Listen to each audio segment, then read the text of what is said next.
नमस्कार देवियों और सज्जनों, आप सभी का एपिसोड 2 में स्वागत करता हूं फंक्शंस के, जिसका नाम है टाइप्स ऑफ फंक्शंस। और इसके अंदर हम पढ़ने वाले हैं पॉलिनोमियल फंक्शन। मैं रेहान हूं, आप सभी का स्पेक्ट्रम एजुकेशन में स्वागत करता हूं। तो चलिए फटाफट शुरू कर लेते हैं, ठीक है ना। सबसे पहले समझते हैं कि पॉलिनोमियल फंक्शन क्या चीज़ होती है। सबसे पहले समझते हैं कि पॉलिनोमियल फंक्शन क्या चीज़ होती है। तो यहाँ पे मैंने लिखा हुआ है any function of type any function of type this y equals to a n x की power n, a n minus 1 x की power n minus 1 plus a n minus 2 x की पावर n माइनस 2 ला ला ला ला ला ला और a2x² plus a1x plus a0। ठीक है ना। ये फंक्शन, ये ऐसा इस टाइप का फंक्शन, देखो इसके अंदर दो ही कंडीशन है पॉलिनोमियल होने के लिए। पहली कंडीशन कि जितने भी ये कोफिशिएंट्स हैं, जितने भी ये कांस्टेंट्स हैं, जितने भी ये कोफिशिएंट हैं, देखो इन सब को a0 a1 a2 an-2 an-1 an, इन सब को क्या कहा जाता है? कोफिशिएंट्स कहा जाता है। ये सारे होने चाहिए रियल नंबर। और दूसरी दूसरी हमारी कंडीशन है कि x की सारी पावर्स हमारी होनी चाहिए पॉजिटिव इंटीजर होनी चाहिए, इंक्लूडिंग जीरो। यानी कि जीरो से इन्फिनिटी तक आपकी कोई भी पावर हो सकती है। ठीक है। और इसको मैंने सिंप्लिसिटी के लिए ये देखो छोटे फॉर्म में ऐसा लिख रखा है। इसका क्या मतलब हुआ? इसका मतलब हुआ y इक्वल्स टू, इसको इसको बोलते हैं समेशन या सिग्मा बोल देते हैं कभी कभी। ये बोलते हैं समेशन ऑपरेटर है ये समेशन ऑपरेटर हमेशा सम के लिए काम आता है। ठीक है ना। यहाँ पे लोअर लिमिट देते हैं यहाँ पे, और यहाँ अपर लिमिट देते हैं, और यहाँ पे लिखते हैं जनरल टर्म। अब देखिए इसका मतलब क्या हुआ। इसका मतलब हुआ कि आई की वैल्यू सबसे पहले ये जीरो डालेगा। आई की वैल्यू जीरो डालेगा तो ये आएगा a0 x की पावर जीरो, जिससे हमारा ये टर्म मिल जाएगा, हमें ये वाला a0 टर्म मिल जाएगा, क्योंकि x की पावर जीरो 1 हो जाता है। फिर ये समेशन ऑपरेटर जानबूझ के इसके बीच में प्लस लगा देगा। फिर अगली टर्म के लिए i इक्वल्स टू 1 डालेगा, इसके अंदर a1 x की पावर 1 बन जाएगा, तो ये वाली टर्म मिल जाएगी। फिर ये दोबारा से प्लस लगाएगा, फिर a2x² मिल जाएगी, फिर दोबारा प्लस, ऐसे करते करते लास्ट टर्म an डालेगा, x की पावर n बना देगा, तो ये वाली टर्म तक हमें मिल ही जाएगा, ये वाली टर्म तक। क्या आपको मेरी बात समझ में आ गई? अच्छा, इसके अंदर हम ध्यान से देख ही सकते हैं, क्योंकि ये y as a function of x लिखा है, तो हम यहाँ पे देख सकते हैं कि x जो है हमारा इनपुट है। इनपुट हमेशा इंडिपेंडेंट वेरिएबल होता है, और जो y है हमारा वो डिपेंडेंट वेरिएबल है, जो कि आउटपुट भी है। ठीक है। इसके अंदर मैंने आपको नेसेसरी कंडीशन बताई कि आपकी सारी पावर जो होनी चाहिए वो पॉजिटिव इंटीजर होनी चाहिए, पॉजिटिव इंटीजर। ठीक है ना। जहाँ पे आपका n भी जो होना चाहिए वो पॉजिटिव इंटीजर ही होना चाहिए। अच्छा, इस n को n को कहते हैं डिग्री ऑफ पॉलिनोमियल। इस n को पॉलिनोमियल की डिग्री कहा जाता है। इसी n से हमारे पॉलिनोमियल की पहचान होती है। तो सबसे पहले आइए इसके बारे में थोड़ा बहुत और जान लेते हैं। मैंने आपको बताया कि कोई भी फंक्शन जिसको ऐसा लिखा जा सके an x की power n plus an-1 x की power n-1 plus an-2 x की पावर n-2 और dash dash dash dash dash plus a2x² plus a1x plus a0। इसमें ये ऐसा एक्सप्रेशन तभी पॉलिनोमियल कहलाएगा जब इसमें सारे ये जितने भी ये कोफिशिएंट्स हैं, इन सबको क्या बोलते हैं? इन सबको बोलते हैं कोफिशिएंट्स। इन सबको कोफिशिएंट्स बोलते हैं कि किसका? मैंने कहा देखो an-2 जो है वो x की पावर n-2 का कोफिशिएंट है। इसी तरह x का कोफिशिएंट कौन है? a1। इसी तरह x² का कोफिशिएंट कौन है? a2। समझ गए? ठीक है ना। इनको कोफिशिएंट्स बोलते हैं। ये सारे कोफिशिएंट्स सारे रियल नंबर होने चाहिए। बिलोंग्स आर का मतलब है कि सारे रियल नंबर को बिलोंग करने चाहिए। और दूसरी इसके अंदर सबसे नेसेसरी कंडीशन है, ये भी नेसेसरी कंडीशन है, दूसरी इसके अंदर सबसे नेसेसरी कंडीशन है कि जितनी भी x की पावर्स हों, वो सारी पॉजिटिव इंटीजर हों। ये z को मैंने बताया था आपको बेसिक वाले मैथ्स वाले लेक्चर 1 में ही बताया था कि z हमारा इंटीजर को रिप्रेजेंट करने के काम आता है। ये z इंटीजर्स को रिप्रेजेंट करने के काम आता है। और इस z के ऊपर अगर छोटा सा प्लस लगा दें तो ये बन जाते हैं पॉजिटिव इंटीजर, और अगर ऐसे जीरो नीचे मार दें तो ये हो जाता है पॉजिटिव इंटीजर इंक्लूडिंग जीरो। देखो इंक्लूडिंग को मैंने यूनियन से रिप्रेजेंट किया है, यानी कि ये जो सेट है जीरो से इन्फिनिटी के सेट को रिप्रेजेंट कर रहा है। ठीक है ना। तो x की पावर्स आपकी, हाँ, पॉजिटिव इंटीजर होनी चाहिए इंक्लूडिंग जीरो। तब आपका जो है ये ऐसा इस टाइप का फंक्शन आपका पॉलिनोमियल कहलाएगा, तभी कहलाएगा। अच्छा, इसके अंदर हमने एक और बात सीखी कि जो n होता है वो कहलाता है डिग्री ऑफ पॉलिनोमियल। क्या कहलाता है?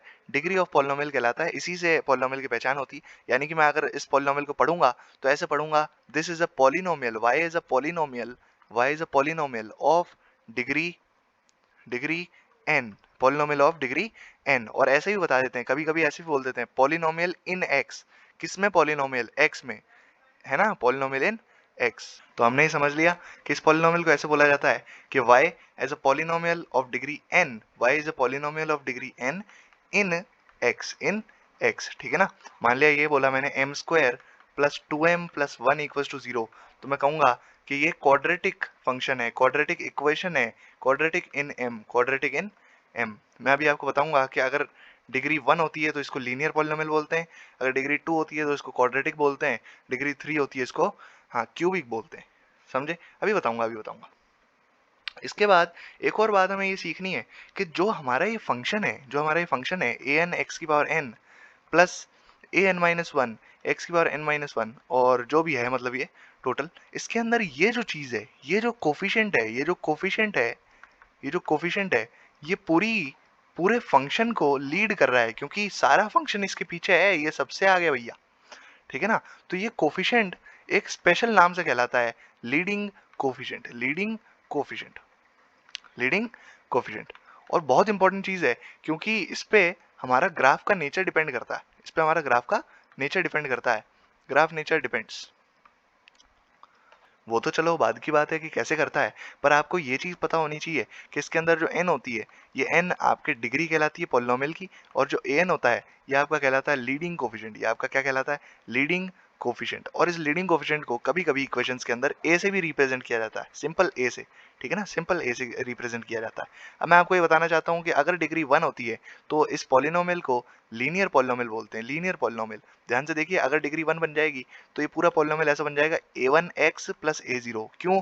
क्योंकि इसके पीछे वाले जितने भी होंगे, n-1 n-2 जितने भी होंगे, ठीक है ना, वो सारे नेगेटिव नंबर्स बनने लग जाएंगे। अगर आप इस वाली इक्वेशन में डालोगे तो n-1 के आगे n-2 अगर करोगे तो 1-2 बन के -1 आएगा, तो x की पावर नेगेटिव चल जाएगा, तो वो अपना पॉलिनोमियल में से हटा देना है, तभी अपना पॉलिनोमियल बन पाएगा, ठीक है।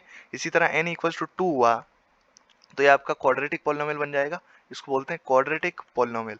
और क्वाड्रेटिक एक बहुत ही अच्छी ब्रांच है, ठीक है ना। हम एक शायद हमारा लेक्चर भी है तो बढ़िया तरीके से पढ़ेंगे क्वाड्रेटिक को, ठीक है ना। और इसका रिप्रेजेंटेशन ऐसा होता है a2x² plus a1x plus a0। और अगर आपका n=3 है तो आप इसको क्यूबिक पॉलिनोमियल बोलते हैं, क्यूबिक पॉलिनोमियल। और n=4 है तो बाई क्वाड्रेटिक पॉलिनोमियल बोलते हैं।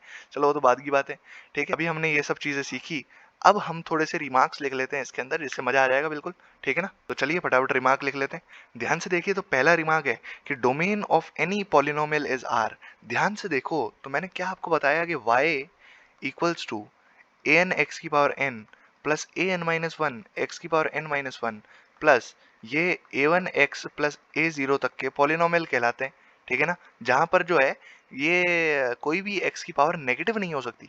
देखो, अगर x की पावर नेगेटिव होती तो दिक्कत थी भाई, x की पावर नेगेटिव होने से 1/x जैसी टर्म्स बनती, जिसके अंदर हमें डोमेन रूल लगाना पड़ता कि x कभी जीरो ना हो जाए। ये लगाना पड़ता कि नहीं पड़ता भाई, साफ बात है, ठीक है ना। पर अगर इसके अंदर कभी जीरो हो ही नहीं रहा, ना इसके अंदर अंडरूट है, ना इसके अंदर 1 में कुछ है, तो देखो डोमेन का कोई भी रूल इसे हटा ही नहीं सकता। तो x बिलोंग आर होना निश्चित तौर से x बिलोंग आर है, यानी कि इसका डोमेन क्या हो जाएगा, आर हो जाएगा, आर हो जाएगा, ठीक है। और जब आप अभी ऑड डिग्री के पॉलिनोमियल्स पढ़ेंगे, अभी पढ़ेंगे आप, दो टाइप के पॉलिनोमियल्स होते हैं, इवन डिग्री और ऑड डिग्री, जिनकी एक की मतलब डिग्री इवन होती है और एक की डिग्री ऑड होती है। तो इवन डिग्री वाले पॉलिनोमियल्स जो होते हैं, उनकी रेंज जो होती है, उसमें अपर बाउंड इन्फिनिटी होता है या लोअर बाउंड माइनस इन्फिनिटी होता है। एक एक बाउंड जो है या तो ऐसे ऐसे वाले ग्राफ्स होते हैं, और या फिर ऐसे वाले ग्राफ्स होते हैं, अभी आप पढ़ेंगे थोड़ी देर में। और जो ऑड डिग्री वाले होते हैं, ऑड डिग्री वालों के ग्राफ्स होते हैं कुछ इस तरह के, यानी कि इनकी जो रेंज होती है वो माइनस इन्फिनिटी से इन्फिनिटी होती है। तो हमें बस इतनी सी बात याद रखनी है कि रेंज जो होती है, range of odd degree polynomials is R, ठीक है ना। अभी जब मैं आपको थोड़ी देर में ग्राफ्स पढ़ाऊंगा कि ऑड डिग्री वालों के ग्राफ कैसे बनते हैं और इवन डिग्री वालों के ग्राफ कैसे बनते हैं, तो आपको ये बात समझ में आ जाएगी कि क्यों होती है, ठीक है ना। तो वाई के लिए एक क्वेश्चन मार्क यहाँ मान लीजिए, तो आगे समझेंगे, ये भी बता देता हूँ, ठीक है ना। चलिए दूसरा रिमार्क पढ़ लेते हैं। दूसरा रिमार्क कहता है कि every polynomial is continuous and differentiable everywhere, ठीक है ना। तो ये समझने के लिए ध्यान से देखिए, तो मैंने आपको इशारों में पॉलिनोमियल के ग्राफ्स तो दिखा दिए। ग्राफ इवन डिग्री वालों के लिए ऐसे होते हैं या फिर ऐसे होते हैं, और या फिर ऑड डिग्री वालों के लिए कुछ इस तरह के होते हैं या फिर कुछ इस तरह के होते हैं, ये मैंने आपको इशारों इशारों में बता दिया भैया, ठीक है ना। तो अगर आप सारे ग्राफ्स के अंदर देखोगे तो सबसे पहली बात आती है कि कंटिन्यूअस फंक्शन क्या होते हैं। कंटिन्यूअस फंक्शन ग्राफ के अकॉर्डिंग हम समझते हैं कि कंटिन्यूअस फंक्शन क्या होते हैं। कंटिन्यूअस फंक्शन ऐसे फंक्शन है जिसमें आपको माइनस इन्फिनिटी से प्लस इन्फिनिटी तक के ग्राफ को बनाने में अपने पेन को कभी भी ना उठाना पड़े। क्या देखिए, मैंने माइनस इन्फिनिटी से प्लस इन्फिनिटी तक का ये ग्राफ बनाया, क्या मैंने अपने पेन को कभी उठाया? क्या इसके अंदर उठाया? क्या इसके अंदर उठाया? क्या इसके अंदर उठाया? तो मेरा जवाब आया नहीं नहीं नहीं, नहीं उठाया, नहीं उठाया, नहीं उठाया। तो मैं क्या कहूंगा कि पॉलिनोमियल फंक्शन, देखो ये चार ही ग्राफ्स पॉसिबल हैं पॉलिनोमियल फंक्शन के। ये डिग्री इवन के दो ग्राफ, ये डिग्री ऑड के दो ग्राफ, ये तब जब हमारा लीडिंग कोएफिशिएंट नेगेटिव होता है, ये जब हमारा लीडिंग कोएफिशिएंट पॉजिटिव होता है, ये भी तब जब हमारा लीडिंग कोएफिशिएंट पॉजिटिव होता है, और ये भी तब जब हमारा लीडिंग कोएफिशिएंट नेगेटिव होता है। तो देखिए चार ही ग्राफ पॉसिबल है। तो देखिए चारों ग्राफ्स कंटिन्यूअस दिख रहे हैं। क्यों? क्योंकि हमें माइनस इन्फिनिटी से प्लस इन्फिनिटी तक का ग्राफ बनाने में अपने हाथों को कभी भी उठाने की जरूरत नहीं पड़ रही, अपने पेन को कभी भी उठाने की जरूरत नहीं पड़ रही। तो हम क्या कहेंगे कि ये ग्राफ क्या है? कंटिन्यूअस है। और दूसरी टर्म आती है हमारी डिफरेंशिएबल, कि भाई डिफरेंशिएबल क्या होता है। अब सुनिएगा, डिफरेंशिएबल ग्राफ में आपको बिल्कुल सिंपल तरीके से बता रहा हूँ डिफरेंशिएबल फंक्शन ग्राफ के अकॉर्डिंग क्या होते हैं। डिफरेंशिएबल फंक्शन, पहली बात तो आप समझिए कि टर्न्स क्या होते हैं। टर्न्स मतलब मोड है ना। इस तरह के मोड जो होते हैं ये टर्न्स कहलाते हैं। इस तरह के मोड जो होते हैं टर्न्स कहलाते हैं। इस तरह के मोड जो हैं टर्न्स कहलाते हैं। अब टर्न्स होते हैं दो तरह के, पहले होते हैं शार्प, दूसरे होते हैं स्मूथ, ठीक है ना। हाँ, स्मूथ टर्न्स, ये देख लीजिए, ये स्मूथ टर्न्स है।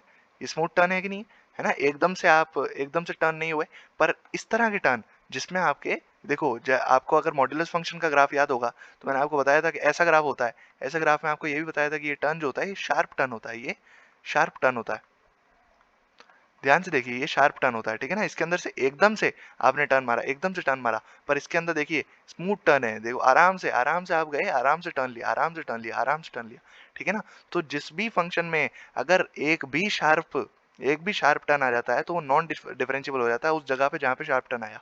और अगर आपके ग्राफ के अंदर सिर्फ स्मूथ टर्न्स मौजूद है, शार्प टर्न एक भी नहीं है, तो आपका फंक्शन हमेशा डिफरेंशिएबल हो जाएगा।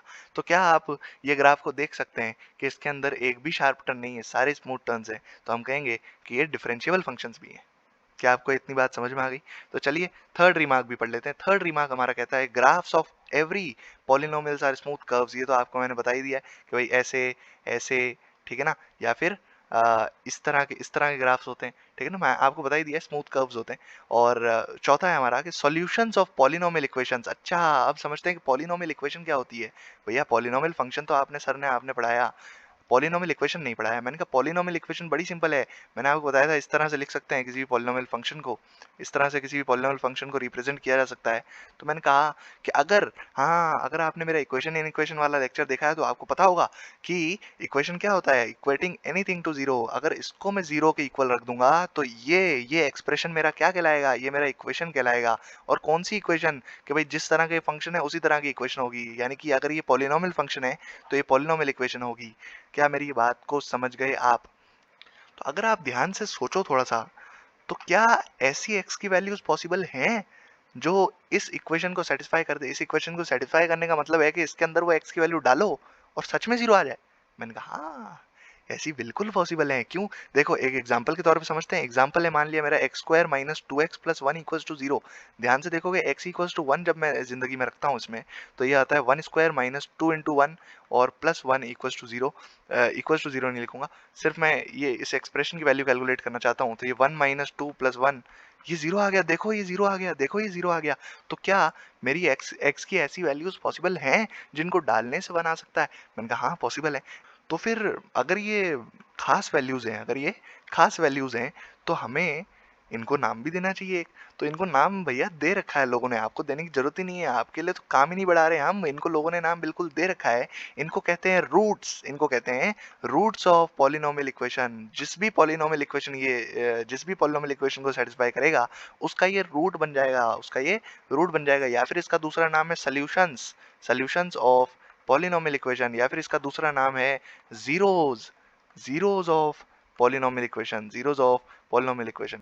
ध्यान से देखो, अब रिमार्क पढ़ते हैं, ठीक है ना। अब रिमार्क हमें समझ में आ जाएगा कि भैया ए एन एक्स की power n plus a n minus one x की पावर एन माइनस वन, ये is equals to zero. Solution of this polynomial equation, यानी कि जितनी भी एक्स की वैल्यूज इसको सेटिस्फाई कर रही होंगी, आर कॉल्ड रूट्स और जीरोस ऑफ द पॉलिनोमियल, ठीक है ना। और roots are generally denoted by alpha beta gamma delta epsilon, ऐसे ग्रीक वर्ड से डिनोट करते हैं, ग्रीक लेटर्स से, है ना, ग्रीक लेटर्स से डिनोट कर देते हैं, या फिर अल्फा 1 अल्फा 2 अल्फा 3 ऐसे डिनोट कर देते हैं, ठीक है।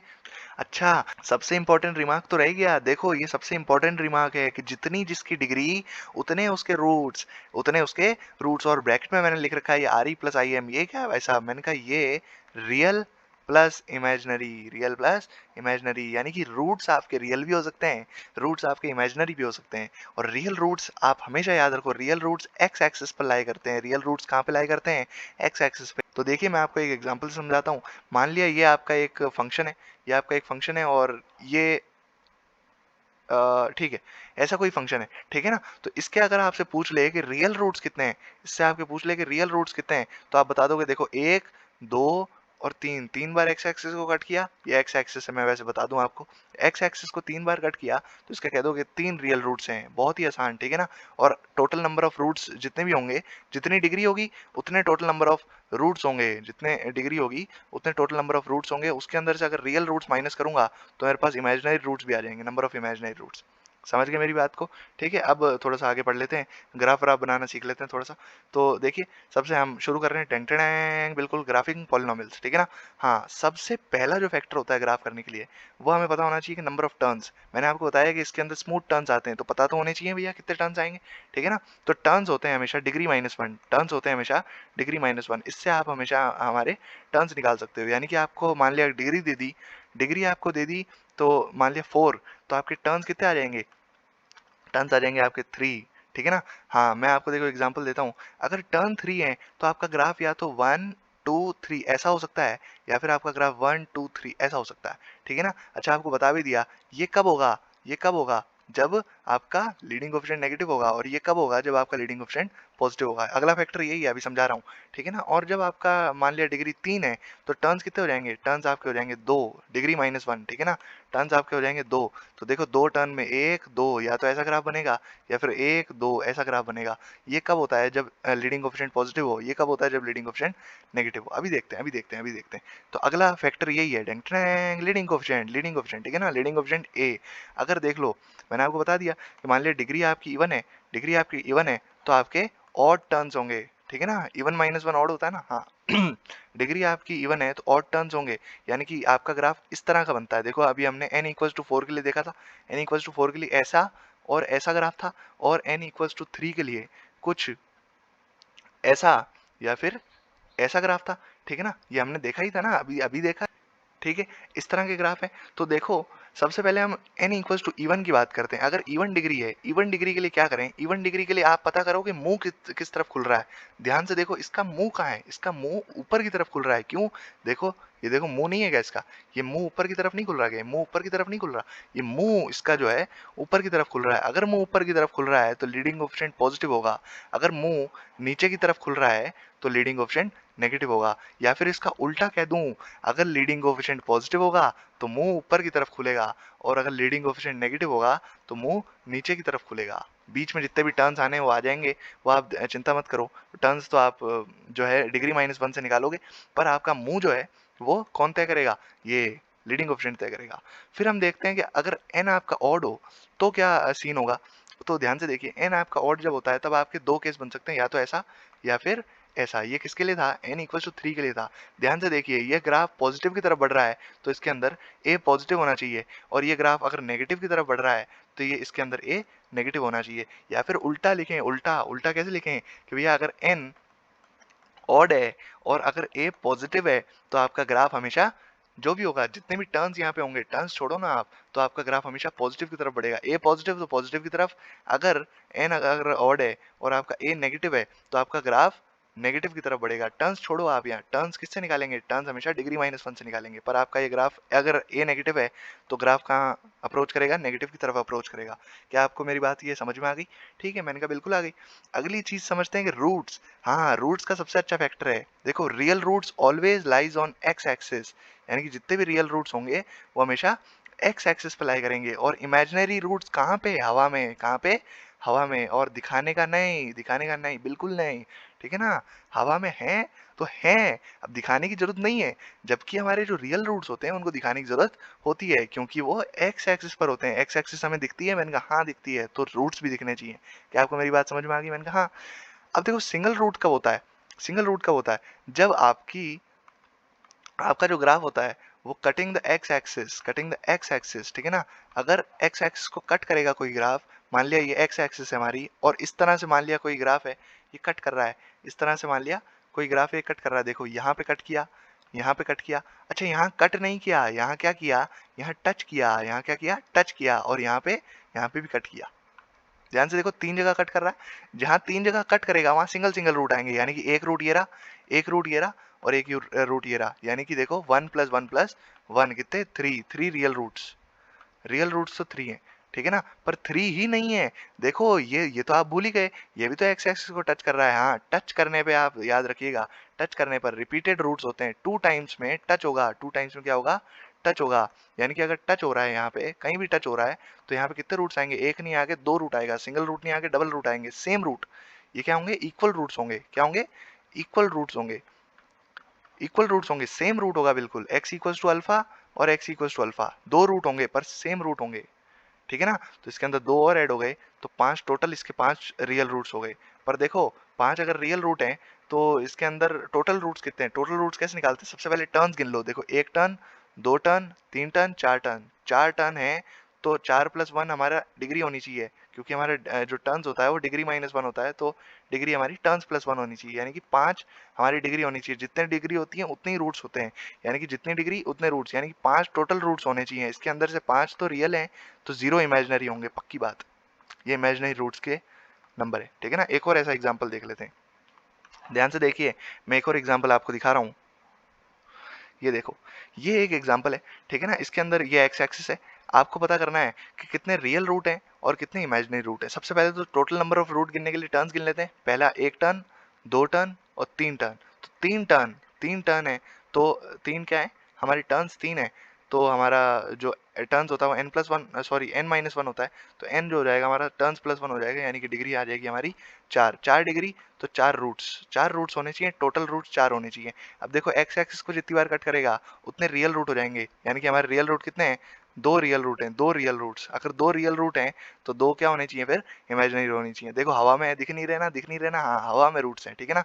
तो देखो 4 हमारे टोटल रूट्स हैं, 4 टोटल रूट्स हैं, जिसके अंदर से 2 रियल हैं प्लस 2 इमेजिनरी हैं। अभी आपको आगे रिमार्क भी लिखाऊंगा कि इमेजिनरी रूट्स हमेशा पेयर में एग्जिस्ट करते हैं, या तो 0 होंगे, या फिर 2 होंगे, या फिर 4 होंगे, या फिर 6 होंगे, ऐसे पेयर्स में एग्जिस्ट करेंगे, पेयर्स में, ठीक है ना। हाँ, खतरनाक बात, खतरनाक बात, बहुत खतरनाक बात, मजा आ गया बिल्कुल।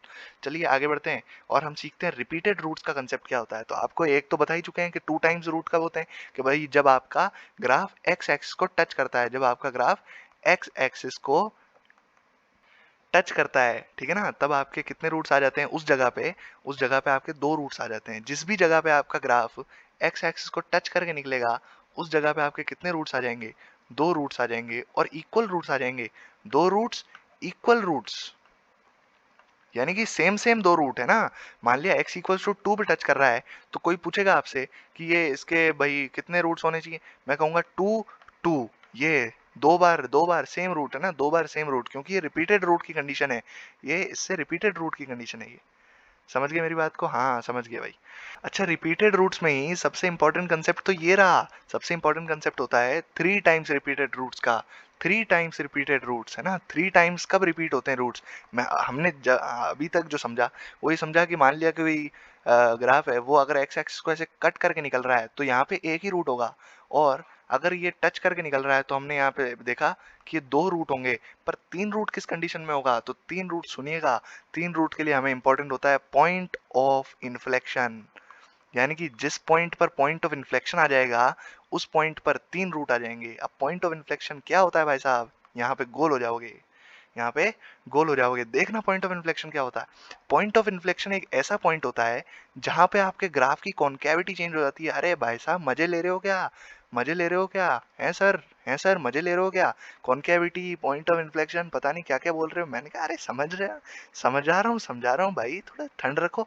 देखो ध्यान से, पॉइंट ऑफ इन्फ्लेक्शन ऐसा पॉइंट होता है जहाँ पे ग्राफ की कॉन्केविटी चेंज हो जाती है। अब हम समझते हैं कॉन्केविटी क्या होती है। कॉन्केविटी होती है ग्राफ का मुंह, ग्राफ का मुंह, है ना। यहाँ देखो ध्यान से, अगर इतने पोर्शन की बात करूं तो इसके अंदर ग्राफ का मुंह क्या नीचे है कि ऊपर है? मैंने कहा नीचे है।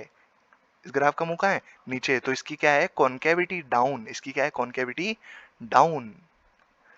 इसी तरह यहाँ पे इतने इतने सेगमेंट की बात करूं, इसके अंदर ग्राफ का मुंह ऊपर है कि नीचे है? मैंने कहा ऊपर है, तो यहाँ पे मैं कहूंगा कॉन्केविटी अप, कॉन्केविटी अप। अब देखो, कॉन्केविटी डाउन से अप जाने में एक बार तो ग्राफ ने टर्न मारा ना, एक बार तो ग्राफ की कॉन्केविटी जीरो हुई होगी। नहीं समझे भाई? देखो, कॉन्केविटी यहाँ पे डाउन है, डाउन कॉन्केविटी से अप कॉन्केविटी जाने में एक पॉइंट तो ऐसा आया होगा जहाँ पे ग्राफ की कोई कॉन्केविटी नहीं होगी। उस पॉइंट को पॉइंट ऑफ इन्फ्लेक्शन बोलते हैं। क्या आपको मेरी बात समझ में आ गई? हाँ, मैंने कहा आ गई सा, आ गई सा। ठीक है ना। देखो एक एग्जांपल दिखाते हैं, ध्यान से देखो। एक ग्राफ है, मान लिया कि ऐसा है, ऐसा ऐसा ग्राफ है। ध्यान से देखो, इसमें कॉन्केविटी इतने इतने सेक्शन के अंदर कॉन्केविटी क्या है? अप है। इतने इतने सेक्शन कॉन्केविटी क्या है? डाउन है। तो देखो एक पॉइंट तो ऐसा बीच में आया होगा जहाँ पे कॉन्केविटी नील हो गई होगी, जहाँ पे कॉन्केविटी कुछ नहीं होगी। ठीक है ना। उस पॉइंट को क्या बोलेंगे? Point of inflection. और अगर ये किसी पॉलिनोमियल का पार्ट है, अगर ये किसी पॉलिनोमियल फंक्शन का पार्ट है, तो इस पॉइंट पे जरूर से जरूर 3 रूट आए होंगे। एकदम से चमक जाना चाहिए, पॉइंट ऑफ इन्फ्लेक्शन के नाम से 3 रूट। ठीक है ना। पॉइंट ऑफ इन्फ्लेक्शन के नाम से 3 रूट। ध्यान से देखिए, आपको एक ग्राफ दिखाना चाहता हूँ y equals to x cube का। y equals to x cube का ग्राफ कुछ इस तरह का होता है। देखो ध्यान से, इस तरह का, कुछ इस तरह का ग्राफ होता है। अब समझदार लोग और बेवकूफ लोगों के बीच में डिफरेंस समझना। देखो, जिसने सिर्फ उतना उतना 10 मिनट का पार्ट देखा मेरा, वो कहेगा कि भैया इसकी डिग्री कितनी है? इसकी डिग्री 3 है। ये एक पॉलिनोमियल फंक्शन है, इसकी डिग्री 3 है। डिग्री 3 तो नंबर ऑफ रूट्स भी 3, पर एक्स एक्सिस को कितने पॉइंट पे काट रहा है? एक पॉइंट पे। तो बाकी दो क्या होने चाहिए? Imaginary root. और यहाँ पे वो भाई फेल हो जाएगा, है ना। -2 नंबर हो जाएंगे उसके, -2 नंबर। पर जो इंसान अभी तक वीडियो देख रहा है, उस इंसान को पता होगा कि भैया ये तो एक पॉइंट ऑफ इन्फ्लेक्शन है, क्योंकि यहाँ पे इतने इतने सेक्शन में कॉन्केविटी डाउन है, इतने इतने सेक्शन में कॉन्केविटी अप हो गई। तो इस जगह ये पॉइंट ऑफ इन्फ्लेक्शन है। पॉइंट ऑफ इन्फ्लेक्शन पे 3 रूट होते हैं। ध्यान से देखो, तो यहाँ पे डिग्री भी 3 है, डिग्री 3 रूट 3। ठीक है ना। Degree 3 real root 3। तो इमेजिनरी रूट कितने? 0 इमेजिनरी रूट। क्या आपको अब बात में समझ में आ गई? क्या आपको अब मेरी बात समझ में आ गई? हाँ बिल्कुल आ गई। चलो आगे बढ़ते हैं, आगे बढ़ते हैं, फटाफट आगे बढ़ेंगे। ठीक है ना। तो हमने समझ लिया कि पॉइंट ऑफ इन्फ्लेक्शन क्या होता है। a point where graph changes its concavity,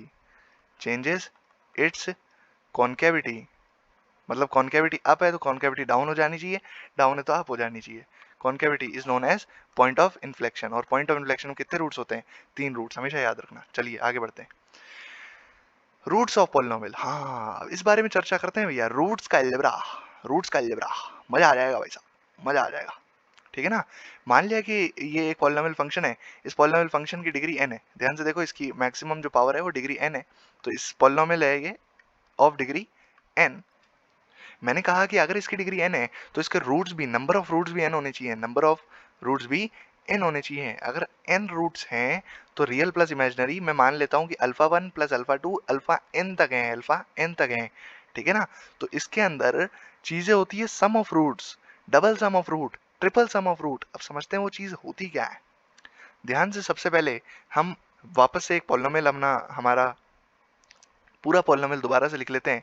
क्या हमारा पॉलिनोमियल था? ए एन एक्स की power n plus a n minus one x की power n minus one plus a n minus two x की power n minus two plus कहाँ तक, कहाँ तक, कहाँ तक, a two x square plus a one x plus a zero equals to zero. ठीक है। यहाँ पे अब हम शुरू करने वाले हैं अपना बहुत ही खतरनाक खेल। एक चीज होती है जिसको S1 कहते हैं। S1 का मतलब है सारे रूट्स को सिंगल सिंगल जोड़ना, alpha 1 plus alpha 2 plus alpha 3 ऐसे कर करके सिंगल सिंगल जोड़ना अल्फा n तक। इसको ऐसे भी डिनोट कर देते हैं कभी कभी, summation of alpha 1। Summation of alpha 1 का मतलब है अल्फा 1 जैसे, जैसे अल्फा 1 है वैसे ही सबको जोड़ दो। यानी कि अल्फा 1 है तो ऐसे ही अल्फा 2 को जोड़ दो, अल्फा 3 को, ऐसे सबको अल्फा 1 सिंगल सिंगल जोड़ दो, है ना। ये S1 कहलाता है। अब ये S1 जो है इसका कुछ होता होगा। और इसी तरह S2 होता है। S2 का मतलब होता है दो दो को प्रोडक्ट करके जोड़ना, यानी कि alpha 1 alpha 2 plus alpha 2 alpha 3 plus alpha 3 alpha 4 plus ऐसे करते करते कहाँ तक, alpha n minus one into alpha n तक, ठीक है ना। और कभी कभी इसको ऐसे भी लिख दिया जाता है summation of alpha one alpha two, यानी कि ये देखो समेशन ऑपरेटर समझ जाएगा कि अल्फा वन अल्फा टू इस जैसों को ऐसे ही जोड़ना है, इस जैसों को ऐसे ही जोड़ना है। इसी तरह एस थ्री भी कोई चीज़ होती होगी जिसको कहते हैं alpha one alpha two alpha three, तीन तीन को प्रोडक्ट करके जोड़ना, alpha two alpha three alpha four plus alpha three alpha four alpha five, ऐसे करते करते लास्ट तक। इसका मतलब होता है summation of alpha one alpha two alpha three. इसी तरह कुछ चीज़ होती होगी एस फोर, एस फोर भी कोई चीज़ होती होगी भैया, ठीक है ना। हाँ, वो होता है summation of alpha one alpha two alpha three alpha four, है ना, यानी कि चार चार को प्रोडक्ट करके जोड़ना, ठीक है ना। अब इनका मान क्या आता है, क्योंकि हमें तो देखो हमें पता नहीं है कि alpha one alpha two alpha three ये सारे सारे थोड़ी निकालने बैठेंगे। तो देखो इनका जो सम है वो कैसे निकालते हैं, वो इन कोफिशिएंट्स की मदद से निकालते हैं। इसलिए मैंने कहा था ये कोफिशिएंट्स ज़रूरी होते हैं, इसलिए मैंने कहा था ये कोफिशिएंट्स ज़रूरी होते हैं। तो ये स्टेप समझ लीजिए आप निकालते कैसे हैं। स्टेप समझना, ध्यान से सुनना। तो ये जितने भी S1 S2 S3 S4 होंगे इन सब के नीचे लीडिंग कोफिशिएंट आएगा। इन सब के नीचे क्या आएगा, इन सब के नीचे लीडिंग कोफिशिएंट आएगा। सब के नीचे जितने भी होंगे इन सब के नीचे क्या आएगा, लीडिंग कोफिशिएंट आएगा। फिर आप क्योंकि लीडिंग कोफिशिएंट ले चुके हो तो इसको हटा दो। अब क्योंकि आप ए एन यूज कर चुके हो तो आप ए एन माइनस वन से यहाँ से स्टार्ट करो, यानी कि ए एन माइनस वन, अगला ए एन माइनस टू, अगला ए एन माइनस थ्री, अगला ए एन माइनस फोर, इस तरह से। और फिर लास्ट स्टेप है कि आप माइनस साइन के साथ शुरू करो, ऑल्टरनेट चलो, माइनस प्लस माइनस प्लस, ऐसे चलते चलते खत्म कर दो। सिंपल चीज, बिल्कुल सिंपल चीज। वापस समझ लेते हैं क्या कहा मैंने। मान लिया कोई पॉलिनोमियल है, मान लिया कोई पॉलिनोमियल है, कोई एग्जांपल के साथ समझते मजा आएगा, ठीक है ना। तो एग्जांपल ले लिया मैंने ये कि फॉर एग्जांपल फॉर 5x की पावर 5 प्लस 4x की power 4 plus 3x cube plus 2x square plus x plus 1 equals to 0 if the roots are alpha beta gamma delta epsilon, find s1 s2 s3 s4 और p का मतलब है product, ठीक है ना। हाँ, ध्यान से देखिए, s1 s2 s3 S4 और S5 बेसिकली P हो जाएगा, क्योंकि पांच पांच को एक साथ मल्टीप्लाई करके ऐड करना, यानी कि पांच को मल्टीप्लाई करोगे तो इस पांचों मल्टीप्लाई हो जाएंगे, तो इसके आगे वाला कोई नंबर आएगा भी नहीं, तो प्रोडक्ट ही बन जाएगा बेसिकली, ठीक है। अब मैंने कहा था ये सारे आप बिल्कुल सीक्वेंस में लिखो। सीक्वेंस में जिस टाइम लिखोगे फिर आप ऐसे मतलब न्यूमरेटर अपॉन डिनोमिनेटर वाली फॉर्म में लिख दो। फिर आप हर चीज को लीडिंग कोएफिशिएंट से डिवाइड कर दो, यानी कि सबके नीचे पाँच आएगा, सबके नीचे पाँच आएगा, क्योंकि हमारा लीडिंग कोएफिशिएंट पाँच है। इसी तरह फिर आप पाँच को ले चुके हो तो पाँच को हटा दो, पाँच को भूल जाओ। फिर आप यहाँ फोर से स्टार्ट करो, देखो four three two one, one है देखो इसका कोफिशिएंट, और ये भी कोफिशिएंट वन। अब आप माइनस से शुरू करो, ऑल्टरनेट चलो, minus plus minus plus minus, ये आपके आंसर आ चुके हैं। वापस से गो थ्रू करिए एक बार मैंने क्या क्या चीज़ें बताई है, और आपको बिल्कुल अच्छे से समझ में आ जाएगा। बहुत ही बढ़िया चीज़ थी, बहुत ही बढ़िया चीज़ थी, मज़ा आ गया बिल्कुल। दोबारा समझ लीजिए क्या किया मैंने। सबसे पहला स्टेप S1 से Sn तक, देखो इसका n क्या आया था, n 5 था, तो मैंने S1 से Sn तक बिल्कुल जमा के लिख दिए। फिर स्टेप 2 मैंने सबको ऐसे न्यूमरेटर बाय डिनोमिनेटर के लिए ऐसे बीच में एक डंडा मार दिया। डिनोमिनेटर सबका क्या होना है, लीडिंग कोएफिशिएंट होना है, सबका डिनोमिनेटर क्या होना है, लीडिंग कोएफिशिएंट होना है, सबको लीडिंग कोएफिशिएंट से डिवाइड किया। उसके बाद स्टेप 3 में लीडिंग कोएफिशिएंट को पूरी इक्वेशन से हटा दिया। फिर मैंने जो भी उसके आगे वाले कोएफिशिएंट्स है उनको सीक्वेंस से एकदम लगा दिया मैंने, यानी कि an minus one, an minus two, इनको सीक्वेंस से मैंने बिल्कुल जमा दिया। फिर मैंने स्टार्ट किया माइनस से, चला ऑल्टरनेट, और मेरा आंसर आ गया। बहुत ही सिंपल, ठीक है ना, चार स्टेप में काम तमाम, बिल्कुल बढ़िया, बहुत ही अच्छा लगा, बहुत ही मजा आया। चलो आगे समझते हैं कि इसके अंदर इससे रिलेटेड कौन कौन से फंक्शन होते हैं पॉलिनोमियल फंक्शन से। सबसे पहला जो हमारा फंक्शन है वो कहलाता है rational function. Rational functions are the functions of type px by qx, है ना। हाँ, मैं समझा देता हूँ। मान लिया आपको रैशनल नंबर कहूँ, तो रैशनल नंबर से आपके दिमाग में क्या चमकता है कि भाई कोई भी चीज p बाय q वाली फॉर्म में जहाँ पे q जीरो नहीं होता, q जीरो नहीं होता, वो क्या कहलाता है, रैशनल नंबर कहलाता है भैया, रैशनल नंबर कहलाता है। बहुत ही सिंपल है ना, बहुत ही सिंपल है ना। इसी तरह सेम तरीके से मेरा जो रैशनल फंक्शन होता है वो सेम तरीके से px बाई qx होता है, जहाँ पे px और qx both are polynomials, both are polynomial function, and qx can not be zero. अगर qx जीरो हो गया तो मेरा जो रैशनल फंक्शन होगा वो नॉट डिफाइंड हो जाएगा, पर फंक्शन हमेशा डिफाइंड रहता है भैया, फंक्शन हमेशा डिफाइंड आउटपुट देता है। आपको मैं बता चुका हूँ एडवांस फंक्शन वाले लेक्चर में, मजा आ गया बिल्कुल, है ना। हाँ, ये बात मैं समझ गया बिल्कुल कि मेरा जो रैशनल फंक्शन होता है वो px बाई qx वाली फॉर्म में होता है, जहाँ पे px और qx दोनों पॉलिनोमियल होते हैं और qx जीरो नहीं हो सकता। अगली चीज होती है इम्प्लिसिट फंक्शन। आप ध्यान से समझिए, दो तरह के फंक्शन होते हैं, इम्प्लिसिट और explicit function. Implicit functions are those type of function जिसके अंदर आप y को x में बिल्कुल सिंपल सिंपल साफ तौर से लिख पाते हो। मान लिया कि y equals to sine x है, तो आप y as a function of x लिख पा रहे हो, y as a function of x लिख पा रहे हो। ऐसे फंक्शंस को इम्प्लिसिट फंक्शन कहा जाता है। पर ऐसे फंक्शन जिसके अंदर आप y को x के फॉर्म में बिल्कुल साफ साफ नहीं लिख पाओगे, जैसे कि मान लिया कि y sin x equals to cos y, इसके अंदर आप y की वैल्यू नहीं निकाल पाओगे। आप कोशिश कर लेना घर में बैठ के, पर आप इसके अंदर y की वैल्यू कभी नहीं निकाल पाओगे, जिंदगी में नहीं निकाल पाओगे कभी। ठीक है ना? ऐसे फंक्शंस क्या कहलाते हैं? ऐसे फंक्शंस कहलाते हैं एक्सप्लिसिट फंक्शन। एक्सप्लिसिट फंक्शंस, तो मैंने देखो आगे डेफिनेशन लिख भी रखी है कि ऐसे फंक्शंस, इम्प्लिसिट फंक्शन की लिख रखी है कि ऐसे फंक्शंस जिसमें आप डिपेंडेंट वेरिएबल बोले तो y को साफ तौर से इंडिपेंडेंट वेरिएबल बोले तो x में एक्सप्रेस कर सकते हैं, ऐसे फंक्शंस को क्या कहते हैं? इम्प्लिसिट फंक्शंस कहते हैं। y equals to sine x example हो गया, या कोई भी पॉलिनोमियल फंक्शन एक एग्जांपल हो गया। तो इससे आपको पता चल गया कि polynomial function are always implicit. ऐसी सेम तरीके से एक्सप्लिसिट फंक्शन होते हैं। एक्सप्लिसिट फंक्शन ऐसे फंक्शंस जिसमें आप डिपेंडेंट वेरिएबल बोले तो y को साफ तौर से इंडिपेंडेंट वेरिएबल में एक्सप्रेस नहीं कर पाओगे, नहीं कर सकते। ठीक है ना? ऐसे फंक्शंस को क्या कहा जाता है? आपका, हाँ, एक्सप्लिसिट फंक्शन कहा जाता है। ध्यान से देखिए, ये एक सर्कल की इक्वेशन है, एक सर्कल की इक्वेशन एक एक्सप्लिसिट फंक्शन है। पहली बात तो ये फंक्शन ही नहीं है, पहली बात तो ये फंक्शन ही नहीं है। ठीक है ना? क्यों नहीं है फंक्शन? क्योंकि सर्कल बनाओगे, सर्कल बनाओगे तो वर्टिकल लाइन टेस्ट से देख लो कि फंक्शन ही नहीं है। तो ये तो काट ही दिया मैंने, है ना, गलती से एग्जांपल में लिख दिया था, पर आप इससे सीख भी ले गए एक। ठीक है? या फिर ये वाला एग्जांपल देखिए, y sin x equals to x plus cos y. इसके अंदर आप कितनी भी कोशिश कर लीजिए, आप इसको y equals to f of x के फॉर्मेट में नहीं लिख पाओगे। नहीं लिख पाओगे तो इसका मतलब कह देंगे कि एक्सप्लिसिट फंक्शन है। ठीक है ना? इसी तरह xy equals to sin x plus y, इसको भी नहीं लिख सकते, ये भी एक्सप्लिसिट फंक्शन है, सेम तरीके से। ठीक है ना? अब हम समझते हैं कि बाउंडेड फंक्शन क्या होते हैं और अनबाउंडेड फंक्शन क्या होते हैं। बाउंडेड फंक्शंस वो फंक्शंस होते हैं, अच्छा, बाउंडेड फंक्शन में भी तीन टाइप के फंक्शंस होते हैं। ठीक है ना? तीन टाइप के फंक्शंस आते हैं, एक तो अपर बाउंडेड, एक लोअर बाउंडेड, और एक upper lower both bounded. Upper lower both bounded. देखो, अपर बाउंडेड, बाउंडेड का मतलब होता है कि किसी चीज को मतलब फाइनाइट हो जाना, एक पोजीशन पे आके फाइनाइट हो जाना। ठीक है ना? अपन अपर बाउंडेड का मतलब कि बाउंड कर लिया उसको अपर से, बिल्कुल ऊपर से बाउंड कर लिया है। ठीक है ना? ऊपर से आपने उस फंक्शन को रोक लिया। यानी मान लिया कि आपका कोई फंक्शन था, वो कुछ ऐसा ग्राफ रखता है, ऐसा ग्राफ, ऐसा ग्राफ रखता है। तो ये देखो, ये इस पोजीशन पे आके अब ये बाउंड हो चुका है, इसके ऊपर ये नहीं जाने वाला, इस लाइन के ऊपर ये नहीं जाने वाला, इस लाइन के ऊपर ये नहीं जाने वाला। तो ऐसे फंक्शंस को क्या कहेंगे? अपर बाउंडेड फंक्शंस, अपर बाउंडेड फंक्शंस। ठीक है ना? क्यों? क्योंकि ये इस लाइन के ऊपर जाएगा ही नहीं, तो ये इस लाइन ने इसको बाउंड कर लिया है। ठीक है ना? तो अपर बाउंडेड हो जाएगा। इसी तरह लोअर बाउंडेड क्या हो गया? बिल्कुल सेम तरीके से। देखो, ऐसा ऐसा फंक्शन एक लोअर बाउंडेड फंक्शन कहलाएगा, क्योंकि इस लाइन के नीचे नहीं जाने वाला, तो ये लोअर से, ये बिल्कुल नीचे से इस लाइन ने इसको बाउंड कर लिया है।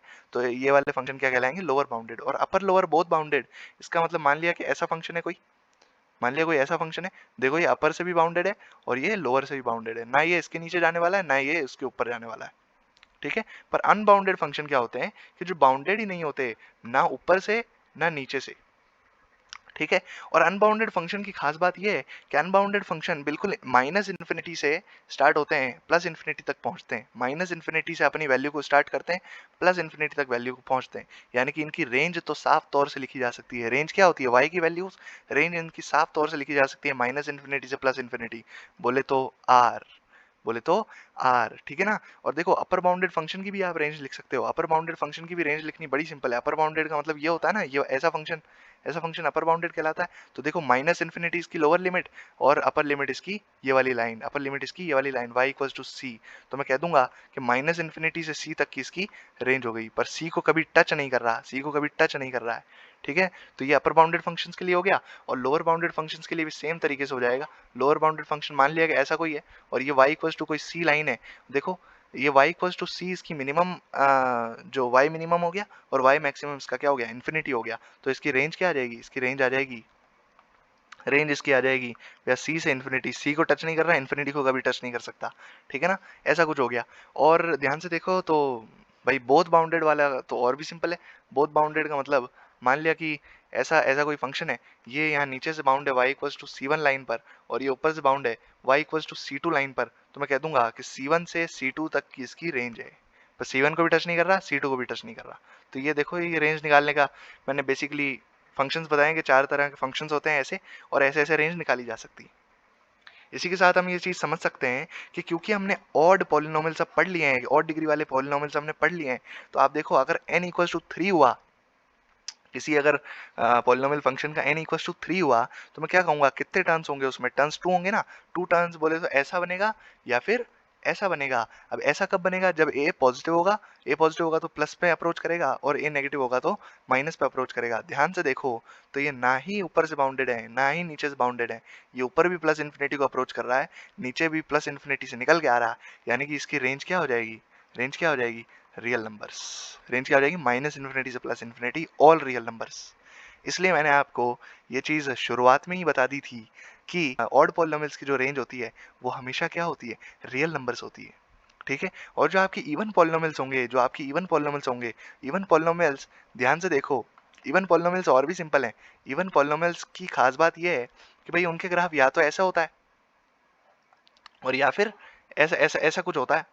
ठीक है ना, तो आप ध्यान से देखो, ये कब होता है, जब ए पॉजिटिव होता है, ये कब होता है, जब ए नेगेटिव होता है।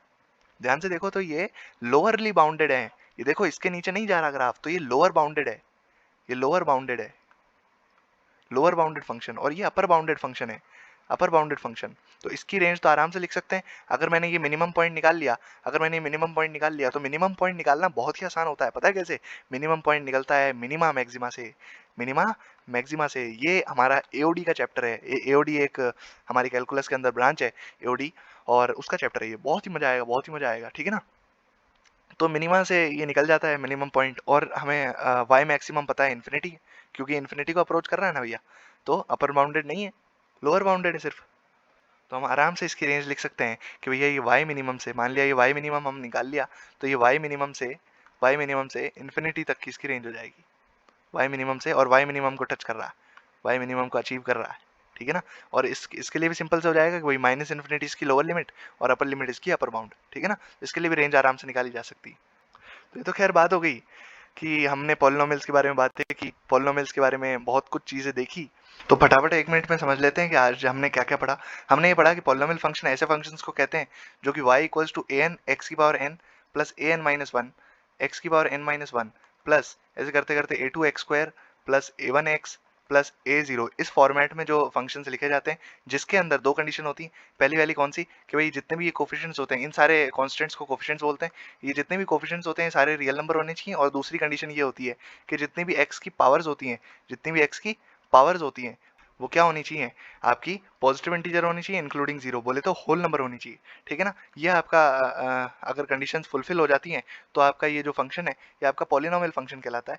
दूसरी और बहुत ही इंपॉर्टेंट बात कि इसके अंदर ये n जो होता है, इसके अंदर जो n होता है, इसको बोलते हैं डिग्री ऑफ पॉलिनोमियल। और जितने डिग्री उतने ही रूट्स होते हैं, जितनी डिग्री होती है उतने ही रूट्स होते हैं, रियल प्लस इमेजिनरी। अच्छा, रियल रूट्स कितने होते हैं, जितनी बार एक्स एक्सिस को जो ग्राफ है वो कट करता है। अच्छा, एक बार कट करेगा तो एक रूट आएंगे, टच करेगा तो दो रूट आएंगे, और पॉइंट ऑफ इन्फ्लेक्शन पे 3 रूट आ जाएंगे। क्या आपको ये बात पता है? हाँ, टोटल नंबर ऑफ रूट्स में से रियल नंबर जितने नंबर ऑफ रियल रूट्स हैं वो माइनस कर देंगे तो इमेजिनरी रूट्स निकल जाएंगे। आपको ये भी पता है इमेजिनरी रूट्स जो होते हैं वो हमेशा पेयर में एग्जिस्ट करते हैं। दूसरी बात, यहाँ जो एन होता है ये हमारा लीडिंग कोफिशिएंट होता है, ये हमारा क्या होता है, लीडिंग कोफिशिएंट होता है। अच्छा, ग्राफ इस पे बहुत डिपेंड करता है। देखो, अगर आपका n इक्वल्स टू इवन है, n इक्वल्स टू इवन के लिए दो तरह के ग्राफ बनते हैं, या तो ऐसा या फिर ऐसा, क्योंकि डिग्री इवन है तो टर्न्स आपके ऑड आते हैं। और टर्न्स क्या होते हैं भैया, टर्न्स होते हैं n minus one, degree minus one, degree से एक कम टर्न्स होते हैं। ठीक है ना, और ये कब होता है, ये आपका a पॉजिटिव तब होता है और ये आपका a नेगेटिव हो तब होता है। और जब आपका n ऑड होता है, n ऑड पे ऐसे ऐसे ग्राफ या फिर ऐसे ग्राफ बनते हैं। ऐसे ग्राफ जो कि पॉजिटिव को अप्रोच कर रहे हो तो इसके अंदर ए पॉजिटिव होगा, जो ग्राफ आपके नेगेटिव को अप्रोच कर रहे हो उसके अंदर ए नेगेटिव होगा। समझ गए? अच्छा, फिर मैंने आपको बताया था कि आपका मान लिया कोई पॉलिनोमियल है ए एन एक्स की power n plus a n minus one x की पावर एन माइनस वन, और कहाँ तक, ए जीरो तक। ठीक है ना, इसके अंदर आपके मान लिया कि इक्वल्स टू, अगर इसे जीरो रख दूं तो ये पॉलिनोमियल इक्वेशन बन जाती है। इसको सेटिस्फाई करने वाली एक्स की वैल्यूज को इसके रूट्स कहते हैं। मान लिया रूट्स हैं alpha one, alpha two, alpha three, alpha four, ऐसे करते करते अल्फा एन तक। ठीक है ना, इमेजिनरी और रियल दोनों। और इसके अंदर अगर आप देखें तो एस वन क्या होता है, एस वन होता है, हाँ, रूट्स को सिंगल सिंगल जोड़ना, रूट्स को सिंगल सिंगल जोड़ना। इसको ऐसे भी रिप्रेजेंट करते हैं समेशन ऑफ अल्फा वन, यानी कि alpha one plus alpha two plus alpha three, ऐसे करते करते। एस टू क्या होता है, एस टू होता है summation of alpha one alpha two, यानी कि अल्फा वन अल्फा टू, दो दो को प्रोडक्ट करके जोड़ना। इसी तरह S3 होता है, ये कहाँ तक होते हैं भैया, Sn तक होते हैं, ये Sn तक होते हैं। S3 का मतलब होता है अल्फा 1, अल्फा 2, अल्फा 3, ठीक है ना। और देखो ये निकालते कैसे हैं, ये निकालने का एक ही तरीका है कि आप सबको सबसे पहले an से डिवाइड कर दो, लीडिंग कोएफिशिएंट से सबको डिवाइड कर दो। सबसे पहले आप सबको लीडिंग कोएफिशिएंट से डिवाइड कर दो, उसके बाद आप शुरू करो, लीडिंग कोएफिशिएंट को हटा दो, उसके बाद जो भी आपका ये x की बार n-1 वाला जो भी आपका कोफिशिएंट है उससे आप शुरुआत करो। तो an-1, फिर an-2, फिर an-3, और ऐसे करते करते यहाँ तक पहुंचेंगे जिस दिन a0 हो जाएगा, और फिर यहाँ पे माइनस से स्टार्ट करना है और ऑल्टरनेट चलना है, तो यहाँ पे -1 की पावर n, ठीक है ना। तो आज के लिए हमने इतना ही सीखा, और देखते हैं, ये एडवांस लेक्चर्स चल रहे हैं, मज़ा आएगा इनमें, बहुत मज़ा आ रहा है। टाइप्स ऑफ फंक्शंस और भी कई टाइप के फंक्शन होते हैं और बहुत अच्छे अच्छे फंक्शंस होते हैं। इसके बीच में आपको एक भी लेक्चर नहीं छोड़ना, क्योंकि आपने अगर एक भी लेक्चर मिस किया और मान लिया मैंने उस लेक्चर के अंदर कोई एक इंपॉर्टेंट चीज़ बताई हो, तो आपका इंपॉर्टेंट कंसेप्ट छूट जाएगा भाई, मुझे मत कहना, ठीक है। तो चलिए इस लेक्चर को यहीं समाप्त करते हैं, और ठीक है, नेक्स्ट लेक्चर जो हम लेने वाले हैं वो हमारा होने वाला है टाइप्स ऑफ फंक्शन के ऊपर, क्वाड्रेटिक फंक्शंस। क्वाड्रेटिक फंक्शन हम लेने वाले हैं, मैंने कहा था ना आपसे, हाँ, फंक्शन ऑफ एपिसोड 3 जो हमारा होने वाला है वो हमारा क्वाड्रेटिक फंक्शन होने वाला है।